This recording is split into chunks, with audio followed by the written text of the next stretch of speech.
Assalamualaikum warahmatullahi wabarakatuh. Perkenalkan, saya Gali Abdul Ghani dengan NIM 250700132. Di sini saya akan menjelaskan materi mengenai isi pemikiran dari Adam Smith. Pernah nggak sih kalian mikir kenapa harga di marketplace seperti Shopee bisa murah? Nah, ini terjadi karena adanya invisible hand. Nah, apa itu invisible hand? Menurut Adam Smith, setiap individu pada dasarnya akan berusaha memperoleh keuntungan bagi dirinya sendiri.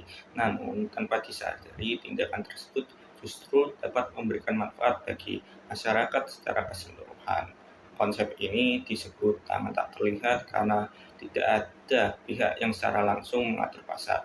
Pasar bekerja sendiri secara alami melalui interaksi pembeli dan penjual. Sebagai contoh, bayangkan terdapat 3 penjual minuman.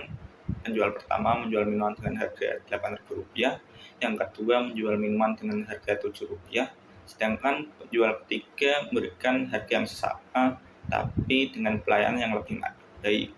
Masing-masing penjual berusaha mendapatkan keuntungan, akan tetapi persaingan tersebut membuat konsumen memperoleh harga yang lebih murah dan kualitas pelayanan yang lebih baik.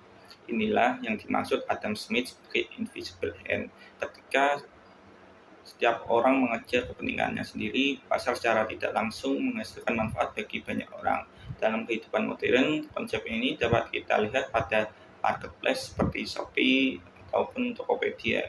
Penjual saling bersaing menawarkan harga terbaik, diskon, dan pelayanan yang lebih cepat agar produknya dibeli konsumen.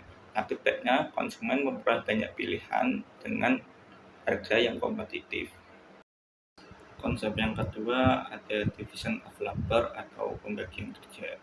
Pembagian kerja sendiri adalah proses membagi pekerjaan menjadi segmen yang lebih kecil di antara sekelompok individu.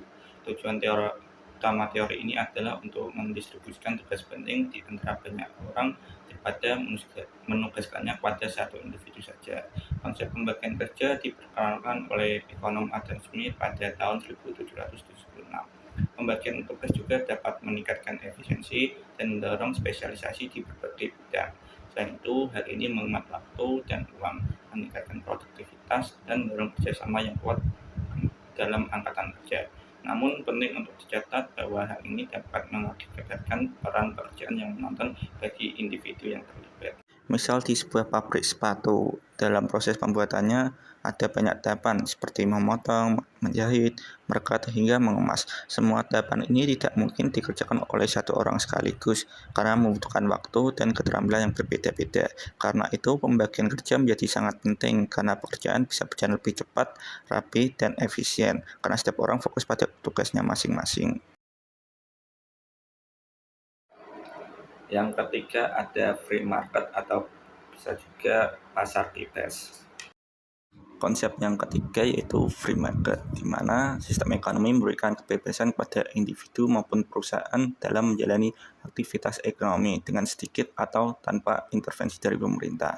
Dalam sistem ini, produsen bebas menentukan barang yang akan diproduksi, sementara konsumen bebas memilih barang yang ingin dibeli. Harga terbentuk berdasarkan mekanisme permintaan dan penawaran. Sebagai contoh, ketika permintaan terhadap suatu barang meningkat, sementara jumlah barang terbatas, harga cenderung naik. Sebaliknya, ketika jumlah barang melimpah tapi permintaan rendah, harga akan turun.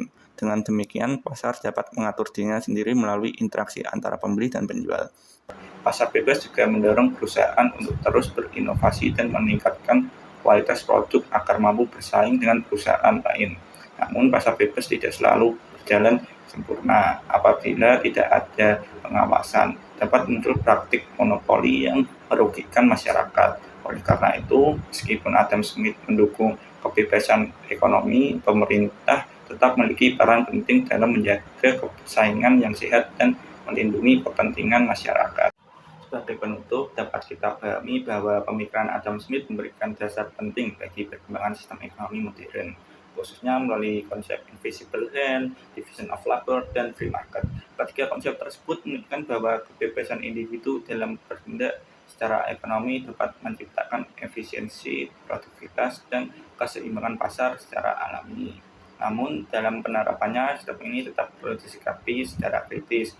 Meskipun pasar bebas memberikan banyak manfaat seperti mendorong inovasi dan persaingan, tetap ada kemungkinan munculnya ketimpangan atau kegagalan pasar jika tidak ada pengawasan sama sekali. Oleh karena itu, peran pemerintah dalam batas tertentu masih dibutuhkan untuk menjaga stabilitas dan keadilan dalam perekonomian.